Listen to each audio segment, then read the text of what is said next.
മകളുടെ വിവാഹമാണ് ഒരു പിതാവിൻ്റെ ഏറ്റവും വലിയ സ്വപ്നം. എന്നാൽ അത് ജയിലിലിരുന്ന് വീഡിയോ കോളിൽ കാണേണ്ട അവസ്ഥ ഹൃദയഭേദകമാണ്.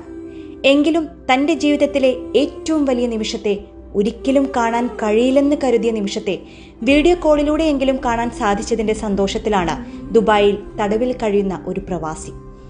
വിവാഹ ജീവിതത്തിലേക്ക് കടക്കുന്ന മകളെ കാണണം എന്നും അനുഗ്രഹിക്കണമെന്നുമുള്ള തടവുകാരൻ്റെ ആഗ്രഹം സാധ്യമാക്കുകയായിരുന്നു Dubai police. General department of punitive and correctional establishment ആണ് അതിന് നേതൃത്വം കൊടുത്തത്. കുടുംബത്തിന്റെ അഭ്യർത്ഥന കൂടി പരിഗണിച്ചായിരുന്നു തീരുമാനം. വിവാഹം കാണാൻ പ്രത്യേക വീഡിയോ കോൺഫറൻസ് ഒരുക്കി. ദൂരെ ഒരു മുറിയിൽ ആളും ആരവുമില്ലാതെ ഒറ്റയ്ക്കിരുന്ന് ഓൺലൈനിലൂടെ മകളുടെ വിവാഹം കൺനിറയെ കണ്ടു. ഇതിനവസരമൊരുക്കിയ ദുബായ് പോലീസിനോട് നന്ദിയുണ്ടെന്ന് അദ്ദേഹം പറഞ്ഞു.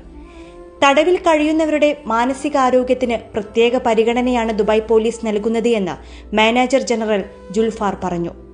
എന്തായാലും തടവുകാരന്റെ ആഗ്രഹം സാധിച്ചു കൊടുത്ത ദുബായ് പോലീസിനിരിക്കട്ടെ ഒരു ബിഗ് സല്യൂട്ട്.